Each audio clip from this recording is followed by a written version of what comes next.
got a clip from Jaden talking after the game, but just I don't know. I'm at the stadium and I was just kind of lost in the swirl of it for a second. You're like trying to do the thing where you see 15 different things and log them in your mind. I guess just what was your initial reaction to how that all went down? I mean, everybody's initial reaction is just going to be like, "What is Draymond doing?" I mean, that is the obvious one. Like, putting somebody in not just like a chokehold, but just like not letting go. It's one thing to like do whatever method you feel is necessary to like pull somebody off your teammate or whatever you think you see in that moment and reacting to it. But then to just not let go, to just keep doing it, to just clearly like, we've seen it. You could tell Draymond Green does not like or respect Rudy Gobert. I've noticed that from numerous matchups, but he just clearly is taking it all out in that moment. It's like, this is not something you can do on anywhere, let alone a basketball court, so that was a little wild. Just at the initial it was 9 seconds. There were people like timing it that's wild in the media room. 9-second chokehold. I mean, you see like frustrations boil over for like a second in these type of situations, and somebody's like pulls you off and it's like, okay. Well, that's why it wasn't frustration boiling over. It was making a point. Right. And I think, we're recording this pretty early on Wednesday morning. There's been no suspension or anything laid down. I'm assuming that's going to come, but when you watch that over again, you can tell that Draymond's making a point. And even if his initial reaction was like, Rudy's on my guy, like you understand some of that, but to come in and to hold like that, you almost know that Draymond is doing that because it is going to there's going to be clips of it and everything. And he loves the idea that now there's a snapshot of him literally holding Rudy Gobert, like mercilessly in a headlock. I don't know. I mean, it's just, this is part of the Draymond experience. I think the bigger point though or Rudy's point would be that they won, and that was clearly the mentality from him. I think just he didn't fight back, and I think Rudy really was a lot more focused on winning that game than Draymond was. Right? Draymond did what he wanted to get done, and I think Rudy did what he wanted to get done, and ultimately the Wolves coming on top. Rudy said, sorry, I don't have a clip from there, but Rudy said in the locker room after the game, it's kind of funny because before the game, I was telling myself that Steph is not playing, so I know Draymond is going to try and get ejected. Because every time Steph doesn't play, he doesn't want to play. It's his guy, Steph. He'll do anything he can to get ejected. Clown behavior, and I'm proud of myself for being the bigger man again and again. And doesn't even deserve me putting my hands on him. My team needed me tonight. I did whatever I could to keep my cool and then show that I wasn't making the situation worse. And I do hope the league is going to do what needs to be done because that's just clown behavior. Not much to say. It's clown behavior. That was Rudy after the game. He laid into Draymond afterwards. It's a natural response because Draymond laid into him on the floor. What'd you think of Rudy's post-game quotes, Jace? I totally understand, and because I don't think it was a surprise to anybody that Draymond was going to do something in this game. I don't think we're going to win this game. We don't have Steph. I don't really want to be out here. Those types of things, and so what can I do to make a scene and get gone? I do think it's funny when Rudy's like, I did a great job not putting my hands on him. It's like, I also went to put my hands on somebody who has me in a dead headlock. What are you going to do? What was he going to do? Just wildly swing backwards with his hand? Good job by me. It's like, I mean, I don't doubt that he wouldn't have maybe showed his cool anyway, but I'm like, you kind of didn't really have the opportunity to. Right. You were surprised, put in a chokehold, and then just held in it for forever. I don't know how else you would have responded than however a human being would have responded, which would just be like, what else are you going to do? But I think in the end, I don't know if you saw this, but Patrick Beverley put out, on his podcast, probably maybe the most obvious Pat Bev response ever, calling out Cat and even Ant for not putting Draymond in a chokehold right behind him. You got to stand up for your guy. You can't just let Rudy stand there and he's like, that really showed me something. I taught Cat better than that, those types of things. But it's such a fine line to walk in my mind of you want to have your teammates back, whatever. But we also talk about, they can't lose their heads. This is a team that needs to show maturity and not losing their cool, so I think that I had some of those thoughts. I had some of those thoughts at the moment. Like nobody's backing him up. Yeah. I actually see that. I understand that. to a large degree of like you're just letting this. I'm not saying it's right, but it's like right. I also don't really have like I see both sides of it of like you could do something, but we do also harp on them like not losing their cool, you know, and keeping your composure. That's totally fair. So it's two sides, and I don't know where is like the happy medium if there is one there or what. But it's really interesting to watch those things play out. I just don't think it's going to be in like, you know, like in Cat's nature to walk in there and insert himself into a hostile thing. Like as far as Minnesota winning the game, Minnesota did the best possible thing. Yeah, you know, absolutely. You know, absolutely. like so it is complicated. And it wasn't full Jarrett Culver. Remember when Jarrett Culver dunked on Robin Lopez and then Lopez just like tracked him down like a dinosaur up the floor and no Wolves got in the way there. So he was just hunting him down. I mean, obviously Mike was in the mix there. And I mean, I don't know. I have no idea what that feels like to be involved in that like 18 seconds of so what's interesting there though is so like Rudy did come to Jaden McDaniels' defense. You know, like that's how he got himself into the situation. So like, you know, there are probably like our little dynamics you could point to. I don't know if any of them mean anything because we don't know like how you respond in a split second. Oh, I'm not going there. Yeah, it does not say anything about how I feel about you, my personal thing or whatever. Like fight or flight, I'm flighting every time.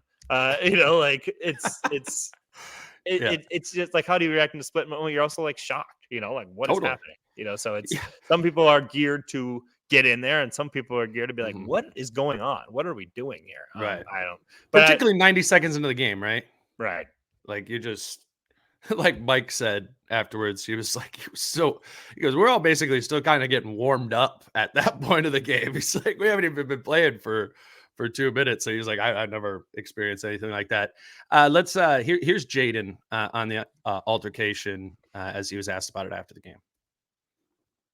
Surprised at how it escalated like that, though, right after you and Clay tussled at the center court? Like, yeah, I was kind of surprised. I didn't know, like, Draymond was going to do all that. That was kind of surprising for me.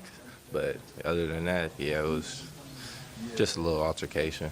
Last question. Did you get a view of when Draymond came in and, like, how that all jumped off? Not really. I didn't really notice till after I came in here, start seeing all the memes and stuff. But, you know how social media get. Locker room was funny, man.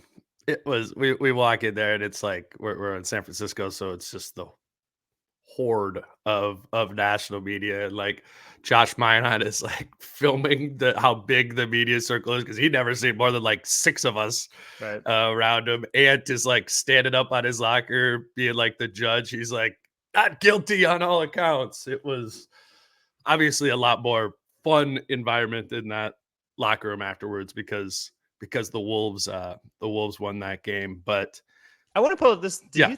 What do you think about just that?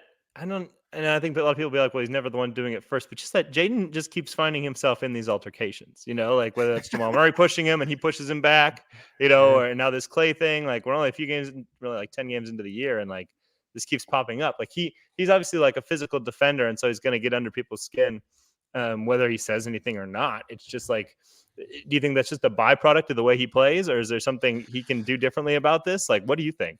Yeah, that's a good question. I mean, like we need to remember that Jaden McDaniels, his freshman year of college, like led the nation in technicals. And part of the reason he dropped to 28th or whatever it was in the first round is there was like character questions, as they say, or whatever. And a lot of it had to do with the technicals and those sort of things, which was always like, it was so funny to me, like Jaden's rookie year when, you know, we're around this like shy, quiet 19, 20-year-old. And I'm like, what was going on when you were at Washington, you know?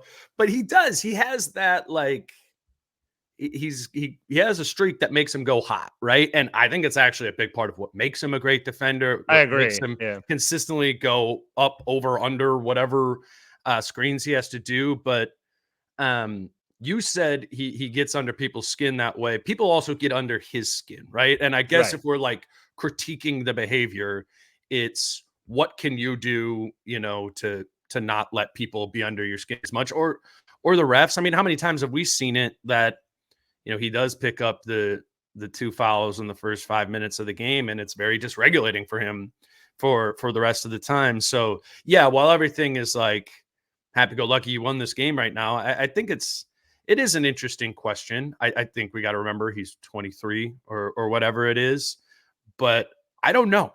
I don't know why it happens to him that much, other than I guess he just plays hard and runs a little bit hot, and you don't want to remove that from his game either. So just kind of is what it is, I guess.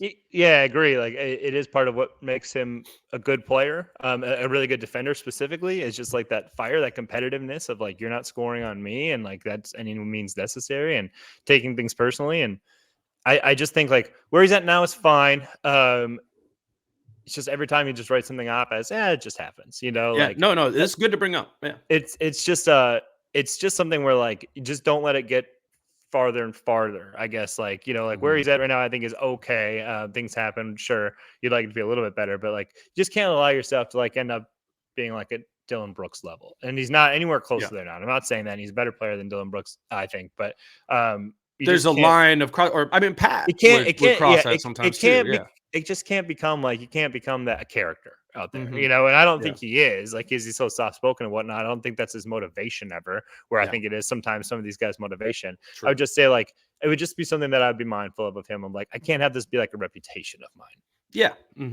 Have the reputation of being the good defender, which is going to come with some scuffs here and there. But yeah, that's what I'm saying. That's part of it. It's just don't let it get any further than it has to get. We have 2 tickets to give away from the Genesis Company. We're doing this for a handful of games over the course of the season to Patreon subscribers. 2 tickets for the game against the Sixers on Wednesday before Thanksgiving. It's probably be a pretty sick game. If you, or for those of you who are Patreon subscribers, just send us a message that you are available for that game. Of the people that say they're available to go, we will randomly select one of the Patreon subscribers for those tickets. It's 2 lower level tickets, kind of close to the middle of the floor there. If you are a Patreon subscriber, we appreciate that. If you want to become one and, support the show and also have a chance to get some of these tickets throughout the season, that's patreon.com/DaneMooreNBA. There's a link in the show notes, but that's patreon.com/DaneMooreNBA. Let us know. And we'll pick out who wins that probably on like Monday. So appreciate that. Think it'll be a fun game. I mean, they always get fun home pre-Thanksgiving games. Like I know I'm always gone too. I always leave. I miss like the Gabe Vincent dunk game because I leave town for Thanksgiving. But I'm like, damn, I'm missing the Wolves Sixers game. That should be fun. I mean, it will be 2 of the like maybe 3 or 4 best records in the NBA. How I'm feeling, man, I hope it never stop, yeah.